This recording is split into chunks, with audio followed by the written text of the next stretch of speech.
Bonjour, bonsoir très chers fidèles internautes partout dans le monde à travers votre chaîne YouTube Silabel Pro de TV Bandego Nyonso balandi ya magazine d'actualité le bapo namboka kimia ya kolo yesu ezo mabota na bino ezali solo mwana kolomboka mwana musala ya peuple journal d'investigation Fading Bona Mokendi. Restez toujours scotché et abonnez-vous massivement sur votre chaîne Silabel Pro Bandego boki d'actualité ezali ebele.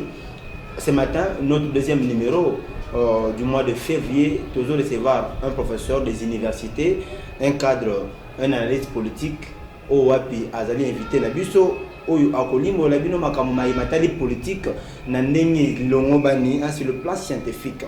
Bandego TV et Radio T, nous recevoir professeur Patou Yuba, Tamazoko Tawa, Bandego to recevoir.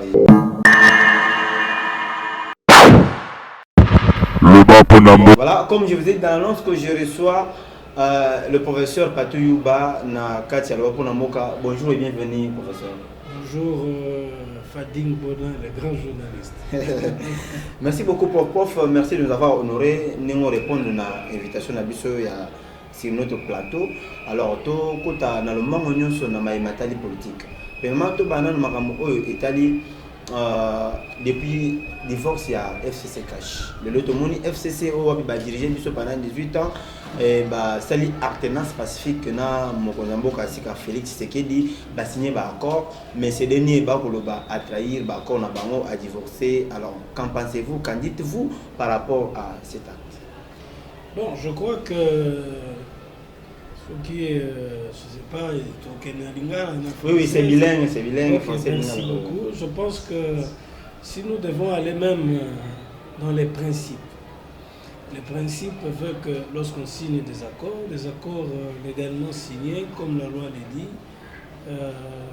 font preuve de loi. Mais l'accord, on peut te dire signer l'accord, on peut te montrer jusque-là.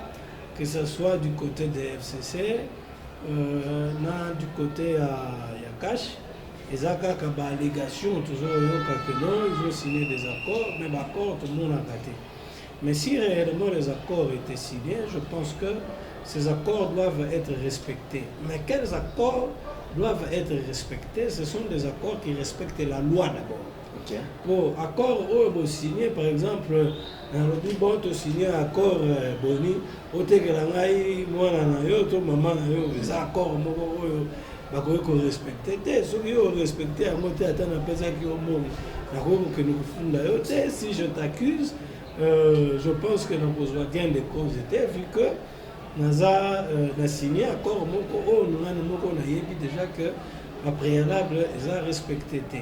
Mais je pense qu'il faut tous quand même peu battre. Si réellement il y a eu des accords licites, là, ça vaut la peine d'être respecté. Mais si ce sont des accords illicites et que cash à respecter à monter, ça va de soi. Moi, je pense que débat est à alors, notamment Nangambe Martin Fayoulou et les autres FCC, Mokonzambo a violé la Constitution. Yo étant que scientifique, professeur, il y a une université où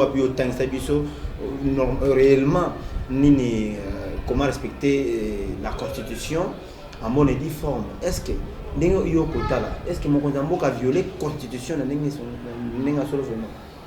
Vous savez, nous les Congolais, quand on dit que violer la Constitution, ils ont mis loi fondamentale de Moka, ils ont mis l'article belé na kati. Ceux qui ont violé la Constitution, ceux qui ont quoi nous autres, ceux qui ont assimilé na motu, a violé l'intégrité physique na yo.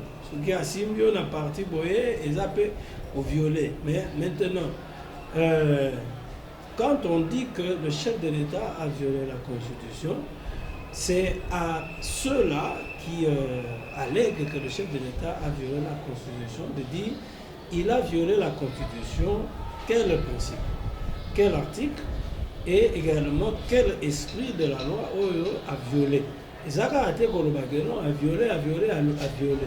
Bon, que le chef de l'État aurait violé, peut-être dans la nomination, il y a un haut magistrat. Au magistrat. Le Bakipé, dans Makamusu, il y a un accord, il y a FCC dans la cache.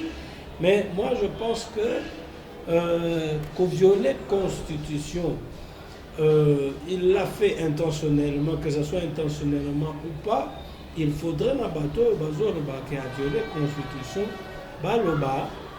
quel est l'article ou la disposition de la Constitution que le chef de l'État a violé au lieu de tout le bas. Moi, je suis au Congo, on dit, ngasi na vanda na yoka mususu azoloba mama moko boye azoloba na wenzi mpona makambo mokonzi ya kala mboka mama wana azoloba ke non oyebi ke mokonzi ya kala kutu ati kobeta mwasi na ye abeti ye mabe mais on dirait que maman wana azalaki ntango abetaki. Donc c'est pour dire que biso bacongolais moko tolobaka c'est plus mpona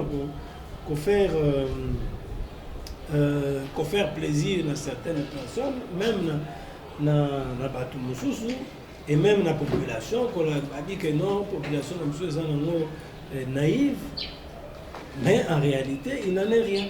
Donc il ne faudrait pas dire que le chef de l'État a violé la Constitution, surtout la Constitution a violé ni. Merci beaucoup, professeur Patou Yuba. Mesdames et messieurs, je vous rappelle que nous sommes en direct de Silabel Pro de TV, toujours avec le professeur Patou Yuba, Azali Wapi, cadre, Azali analyste politique indépendant. Oyo a expliqué biso ma politicien oyo parce que le professeur aujourd'hui au Congo nous sommes des politiciens.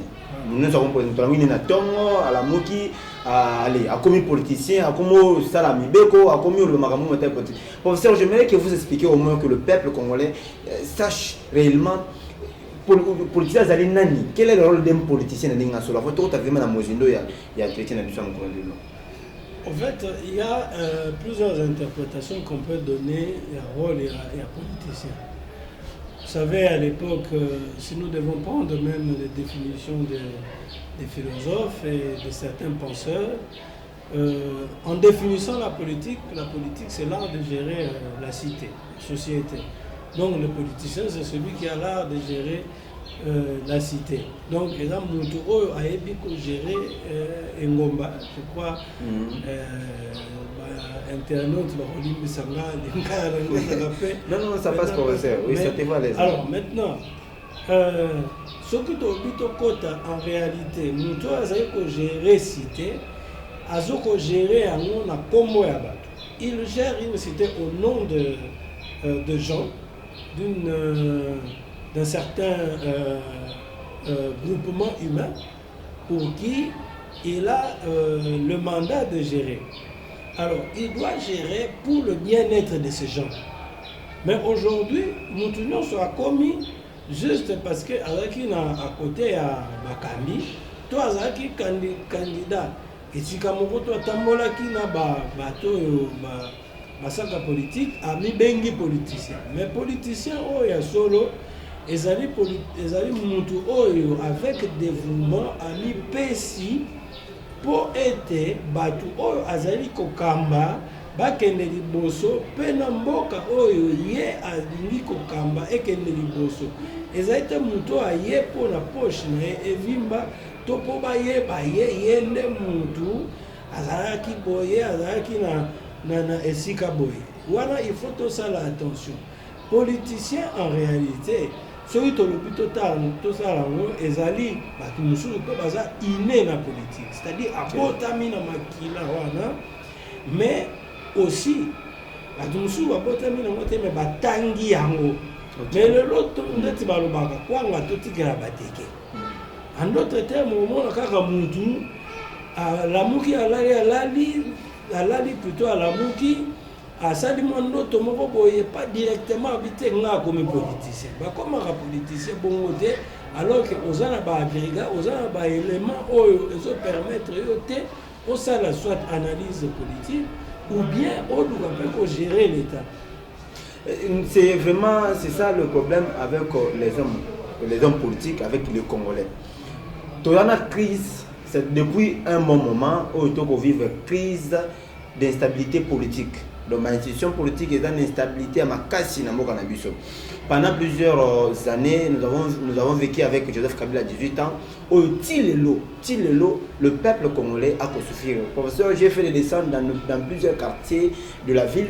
Au comment on a le lengue baimboka bako vivre au kolela au tangisima ya miso mais nous sommes dans le 21e siècle. Alors le long mon zamboka yé à sa divorce na se cache ou tu expliquer moi clairement. Alors maintenant ils allaient boyer. Le lot toza ko kelina union sacrée. Bato ba ko beta maboko union sacrée na bato ba no le babe na to monola ba to tambo to union sacrée tout le monde à laquelle elle est to union sacrée. Professeur, selon vous, par rapport à Nengi Makamboyo qui est de gauche à droite, est-ce que l'union sacrée Oyo n'est pas là? Il y a un économie vraiment, qui n'y a économie billet, économie sociale, na peuple congolais Oyo cause là. Je pense que l'union sacrée, c'est un concept. C'est un concept moko Oyo, Mokondiamboka, Félix Antoine Tshisekedi a lancé. Mais il faudrait également, parce que nous avons politiciens belés, on a dit quelques politiciens dans la radio, dans la télévision, que ce soit aussi population, mais tout le monde ne peut pas battre sur l'union sacrée. Mais c'est plutôt qu'une union, c'est-à-dire les sangas sacrés à Basantu. Mais ils n'allaient pas si les autres que Moutouaza Monsanto. Moutouaza Monsanto Azati. Mais tant que l'union ya basantu ezalité que bakozwa angelu to yesu moko akokita pona ko purifier biso poto comme basantu donc c'est-à-dire basantu bakozala non union sacrée pona ngai ezali lisanga ya batu oyo lobi bazalaki te na détournement bazalaki te na makambo mabe bazalaki te na kanyaka bazalaki te na vol na détournement na ba infraction surtout que ce soit crime contre l'humanité économique tout ça mais plutôt pas tout oyo vraiment avec dévouement veulent à ce que le Congo puisse décoller. C'est ça l'union sacrée. C'est l'union de personnes qui veulent que le Congo aille de l'avant. Okay. Malheureusement aujourd'hui les gens pensent que l'union sacrée c'est l'association seulement de gens qui hier avaient travaillé avec Kabila et qui sont aujourd'hui avec Tshisekedi, mais qui n'étaient pas avec Kabila. Ce n'est pas ça. Parce que tu peux aujourd'hui n'avoir pas été hier avec Kabila, mais tu fais pire que ce que le FCC ou l'ancienne majorité a fait. De même également qu'il y a eu aussi certaines personnes qui ont travaillé avec Kabila, mais qui n'étaient pas vraiment dans cette logique-là, qui peuvent travailler dans l'union sacrée. Donc, moi je pense que l'union sacrée était concept comme concept de que Mboka a évolué, mais c'est plutôt la volonté des Congolais. La volonté des Congolais.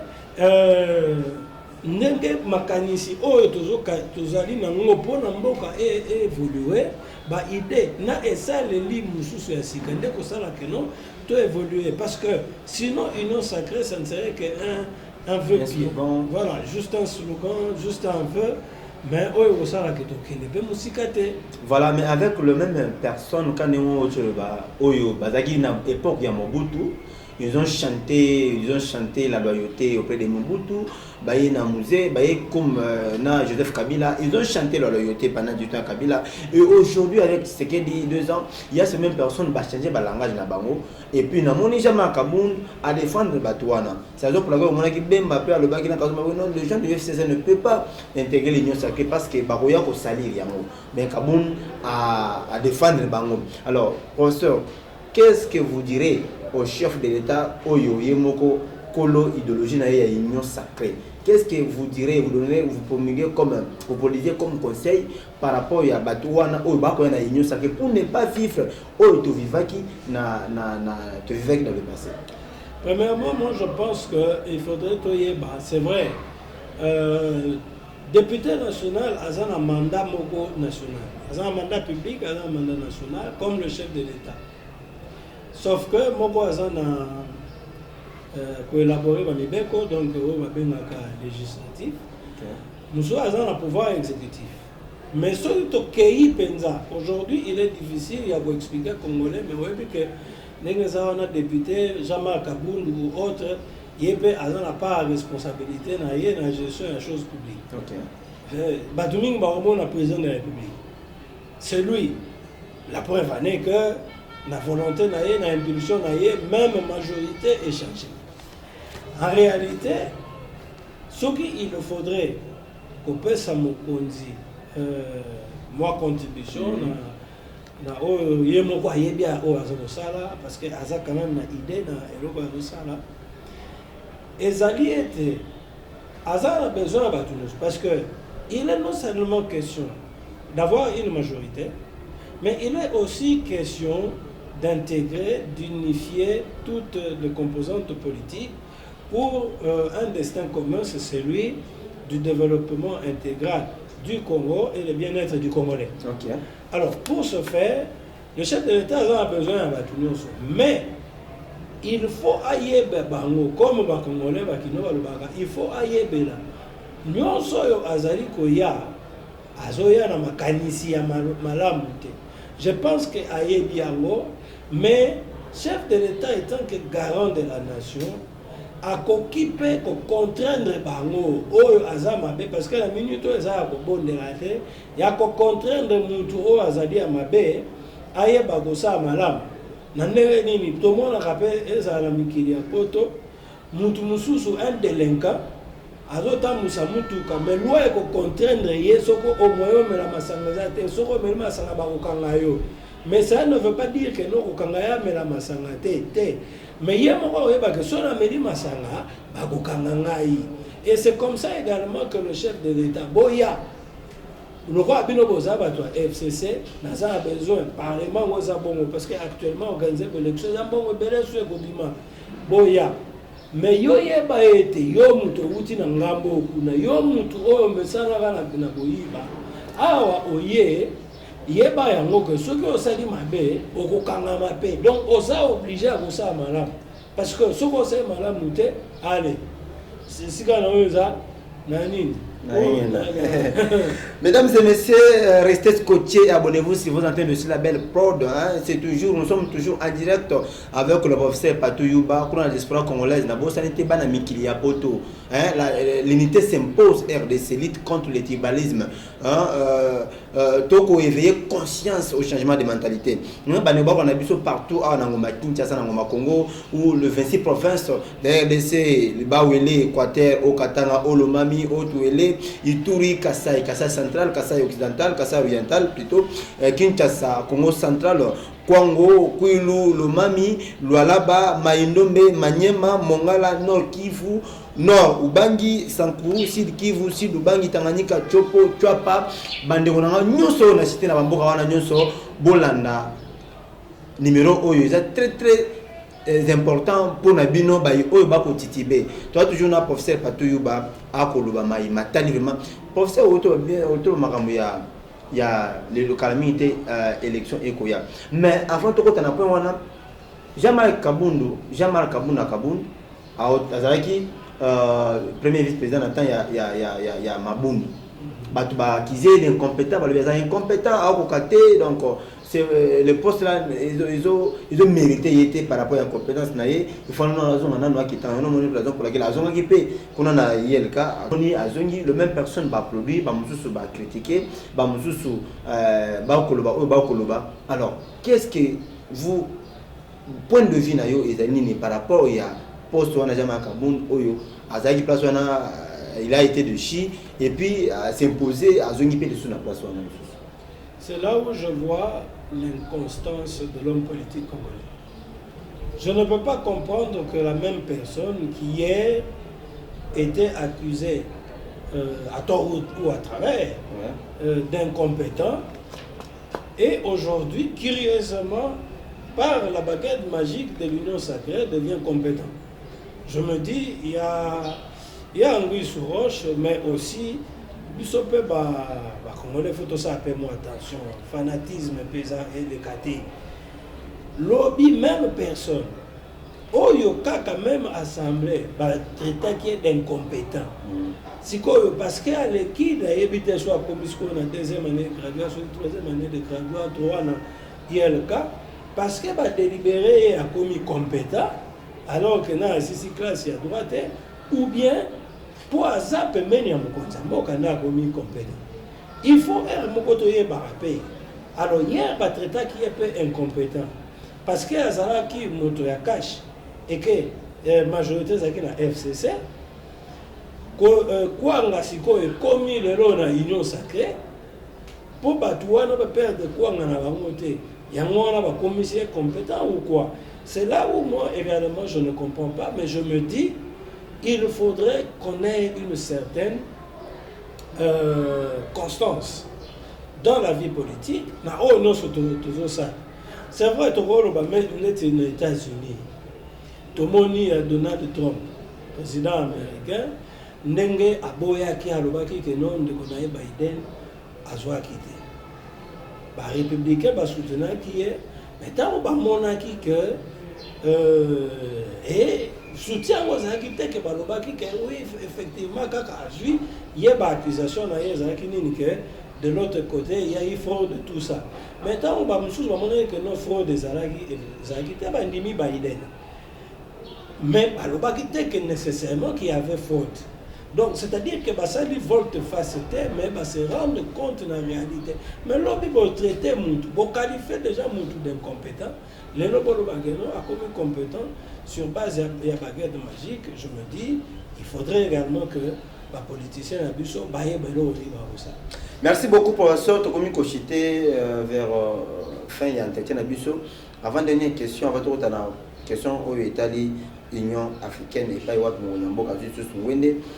par rapport à tout ce qui s'est passé, le coronavirus, la situation politique, le chef de l'État, plus de 2 ans et demi, à saluer le côté jusqu'à la Malonga, est-ce qu'en 2023, est-ce qu'il y aura vraiment élection, professeur? Bon, c'est ça le souhait, surtout qu'on respectera quand même après 5 ans, quel que soit le problème.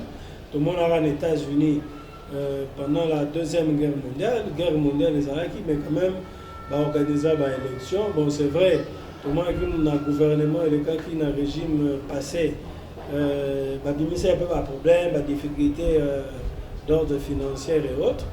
Mais souhait est que l'élection vraiment en 2023 et ça là. Et wana bal ezali na quand il y a bateau au Kambabiso Sikoyo, Congolais non soit lingi élection salema pour quand même jeu démocratique et salemaga et le caractère bien de sorte que Mokape ait évolué du point de vue politique ce qui est ça que bao baza siko bakoza reconnu eza malamu ezali peuple ne mutakushija.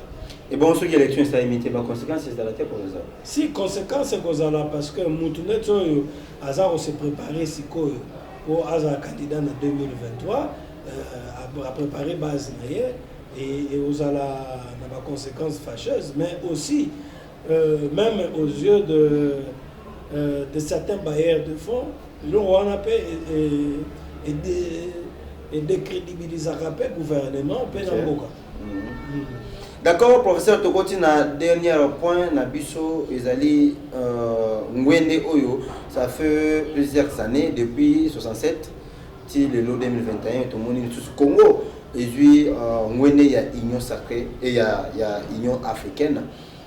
Avec la pandémie à coronavirus, Oyo, il y a toujours rage dans le monde et en Afrique. Mais avant de tout, on a un point, professeur. Tout le monde a un point où est allé ma l'éducation. Comme état l'éducation, c'est un point vraiment très, très important. Où étant que professeur des invités, on ne peut pas passer sans pourtant tout le problème. Tout le monde a l'église, on a des chrétiens pratiquants, je prie. Dans l'église, presque à tout moment. Tout le monde est bandé comme ça, il y a boîte de nuit, dans bar, il y a toujours plein. Alors, boni, qu'un sanctuaire, un sanctuaire de la connaissance, université, école, pour le coronavirus. Est-ce que, professeur, il y a des mesures discriminatoires, professeur? Bon, je pense que les autorités sanitaires du pays savent ce qu'ils sont en train de faire, Mais cela frise également une certaine frustration de la part des élèves, des étudiants. Au moins, quand même, c'est injuste que Baba, Wenze, partout, Bazotanga, mais plutôt Bazo Sala Nabango, Kota Baba, Bazo Kenabamba Wenze, supermarché, Siganyoso, Bazo ça, sauf dans l'école. Et je pense que les enseignants vraiment na bakonzi, les Karaba expliquer pourquoi. Ce qui explication exactement dans notre bande pour spéculer. Pour éviter la spéculation, il faut éviter la discrimination. Ça, c'est d'une part. Mais d'autre part, moi, je pense que c'est vrai. Encore, il y a la pandémie à coronavirus. Mais pourquoi ne pas trouver d'autres mécanismes pour pas la matin? Ça peut être par réseaux sociaux aujourd'hui. Par exemple, sur Internet, on a proposé comment été élo à l'Icolo, dans l'université, comment on peut étudier tout en restant à la maison. Il y a des moyens. Peut-être on peut aussi réfléchir. On a réfléchi sur l'enseignement primaire, vu que nous avons été élo à l'Icolo, on a équipé. On peut trouver des mécanismes pour que le cours reprenne parce que ça fait maintenant 2 ans. L'année passée, et en on peut surtout si moi, l'année passée, la première année de graduat, en la deuxième année de graduat, on a bien été, donc la perte de droit 2 ans de je crois que il faut réfléchir. Peut-être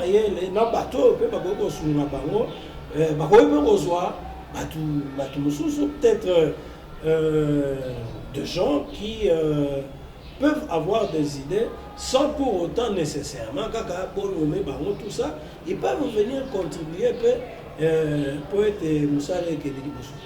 Merci beaucoup, professeur. Le tout dernier point où je venais de soulever tout à l'heure, là, il y a un point où il y a l'Union africaine et pas y avoir mais plusieurs années bande ko ba ko foko na est mboka na biso makila eko tanga di le jour.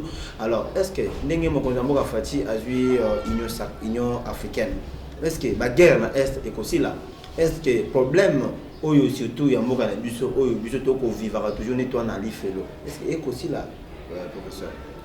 Merci beaucoup. D'ailleurs, on a félicité Mokonzamboka Félix Antoine Tshisekedi. Nous avons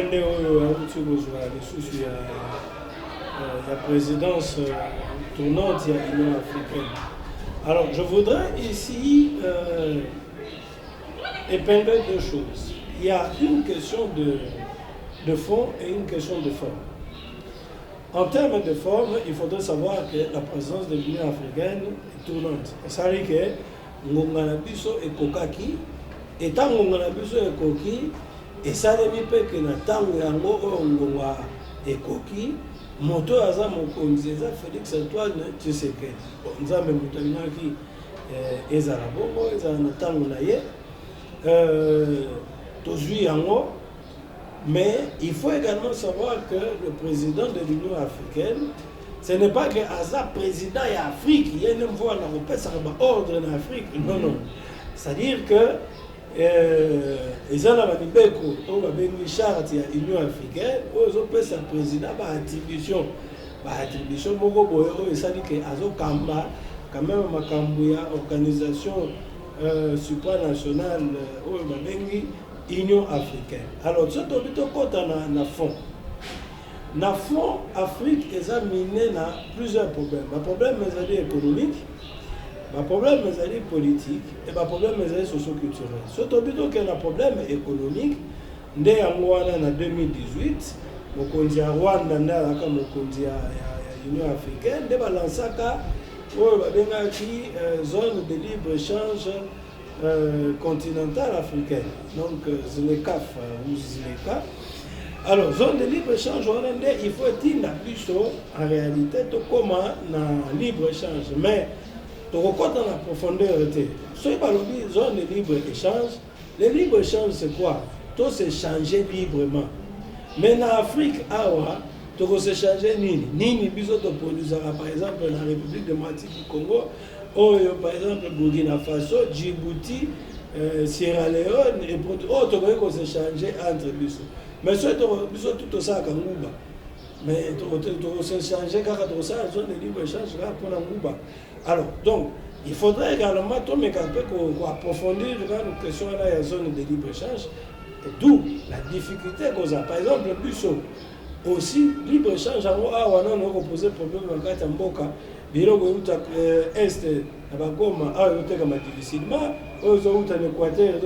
difficilement, bref, donc il y a déjà ces problèmes-là, infrastructure et autres, car à payer les africains. Sur le plan politique, Afrique examinée n'a pas de problème, il y a guerre. Oh, le président Congo peut azana. Est-ce que nenga mokonzi mboka azui ngwende wana la guerre aussi là volonté eza yango ya aussi ça baguerre mais il faut to ba être ba guerre yango oh biso to sana ngoza ba guerre moko oh origine ngoza interne et externe. Interne, les Africains, moi peut-être comprendre, tu dis que la carte Bongo, aussi ma mando qui prend un ministère, il faut que ça va sauter multinationale, ça va grande puissance, les gens qui ont besoin Tobunda, comprendre, nous allons dans cette logique-là. Mais le problème est aussi socio-culturel. Il faudrait que le rayonnement en Afrique et qu'elle n'ait pas moins du bosso. Alors donc, président en exercice actuel, ou le président, il y a la République démocratique du Congo, il y a des défis ébélés. Les défis ébélés à relever, tout quand ça dit que tu peux être à Maboro, tu peux être pour RDC à la présidence, mais ça peut être un Moumounene. Et un Moumounene, je peux pas voter là, mais Bino Bozui Nini, Bozui Ngwende Yango, Bosali Nango Nini. Il ne faudrait pas peut-être le mingi, mais en réalité, tout ça a Moussala Mouké. Il faudrait plutôt tous à la calme, le roi Chinois Basaraka, mais Moussala et Monana. Tous à conscient, dans le mandat au président, tu y es bien été, et Moussala qui Congo quand même, au Zamboka et Laka, un pays messianique, un pays béni, et qu'on fait évoluer les choses. Merci Patou Yuba, Oyo Azali, professeur des universités, donc il y a Ebele quoi, professeur. Nous avons Tofito ici, alors si vous avez quelque chose à ajouter, ou ajouter plutôt côté émission. Pas qui ça, et ça, et le moment où on a rectifié, ne comprend Nathan, ça n'a pas université, ça c'est vrai, mais nous avons doctorat. Ah, ok. Alors, mais on a par rapport, il y a la question au Touni. Ils allaient été d'abord on a remercié pour l'invitation. C'est vraiment aucun des Bosso. Merci beaucoup. L'ami Balé et Zali. La principale chance mine na mboka na République démocratique du Congo gouvernement na makanisiro mokonzi mboka azana ngo mais ba flatterie ne totika ba flatterie to kende na musala to sunga mokonzi poye ezali bénédiction nzamba pesier to sunga ye plutôt à évoluer que to kende na ba flatterie inutile. Que voilà, non, notre président s'appelle Félix Antoine Tshisekedi Tshilombo, Azana Vision Aye, Oyo Azolinga a concrétisé pour l'émergence de la République démocratique du Congo, Tosungaye plutôt pour être Mboka et Kendeliboso, pour être Congo et Kendeliboso, que Tovanda, Torobake, Yende Agosa, Makamunyo, surtout Yende Moutou à résoudre le problème. Et si gagnons ce Congolais, Zali, pour y peut que ça là, pour être Mboka et Mesdemoiselles et messieurs, c'était un plaisir. Yakoyama Boyoki a rectifié le chef des travaux Patuyumba, Azaki invité. Il y a deuxième numéro, on a vu pour le mois de février, na Loba pour Namboka, Boyoki Malamu. A expliqué Baimboka Oyubako Titibé. Tout le monde n'est pas appelé politicien. Il y a ceux qui sont innés politiques, ceux qui ont appris la politique et ceux qui Oyubako Logota Nabalabala. Donc il y a une différence entre politologue et politicien. Donc Fading Mona Mukindi Azali politologue de la formation, Azali expert en matière électorale, Azali spécialiste en sciences politiques et administratives. Je ne peux pas passer sans pourtant dire na Big Man Pro a balancé extrait, il y a soutenance, Nabiso, il y a mémoire qu'on a dans la université ou à défendre. Vous avez la parole. Monsieur le président du jury, monsieur les membres du jury, qu'il nous soit permis, avant toute chose, de nous acquitter d'un noble devoir, celui de remercier les membres du jury ici présents pour avoir accepté de disposer de leur temps pour nous évaluer. Le mémoire que nous avons l'honneur de défendre ce jour porte sur l'élection comme facteur de stabilité politique en RDC de 2011 à 2019. C'est là le même. Pour pousser plus loin notre curiosité scientifique, nous avons articulé notre problématique autour des questions fondamentales suivantes. Les élections de 2011 et 2018 vont-elles garantir la stabilité des institutions en RDC? Que faire pour consolider la stabilité des institutions issues des élections en RDC? La solution serait d'organiser des élections libres, transparentes, crédibles et sincères, dont les résultats ne vont pas souffrir des contestations et que ces dernières seraient une garantie de paix et de stabilité sociopolitique. Vous avez fait un exposé magistral, vous n'avez pas lu. Ça prouve que le travail vous appartient. Et nous sommes fiers de ça. Merci beaucoup, Président. Le professeur Guélor et le professeur Kitoko qui est empêché avons examiné minutieusement, il y a eu de l'eau, le travail de l'étudiant suspensionné, et avons jugé que ce travail est reçu. C'est une seule félicitation.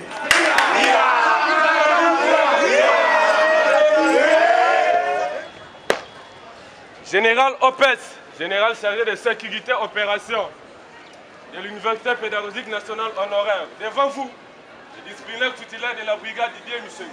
À l'occasion de votre défense de mémoire, la coordination estudiantine se sont arrangées pour vous rendre des honneurs, vous montrer la gratitude du boulot que vous avez fait au sein de notre coordination.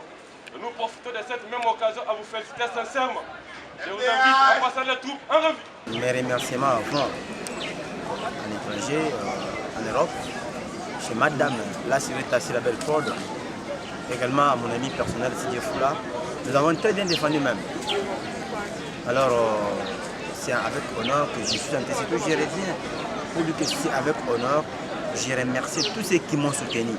Ça n'était pas facile, ça a été vraiment avec... Merci beaucoup à la Sireta Silabel Prod. Moi si aboye bajuwapi, moi si oyo mama social, moi si oyo alingara batu nyonso, moi si oyo ayebi kosolola, moi si oyo wapi aidana vision, aza visionnaire. Silabel Prod Aigle. Bientôt l'association Le Bapo Namboga arrive pour servir le peuple congolais. Cette très belle tranche d'émission a été réalisée par un héros dans l'ombre, Big Man professionnel accompagné par Hector Kefer, équipe Silabel Prod, équipe réalisation à Mounene, l'équipe qui fait la fierté de Lobapo Namboga ainsi que de l'Académie musicale. On se retrouve à la prochaine.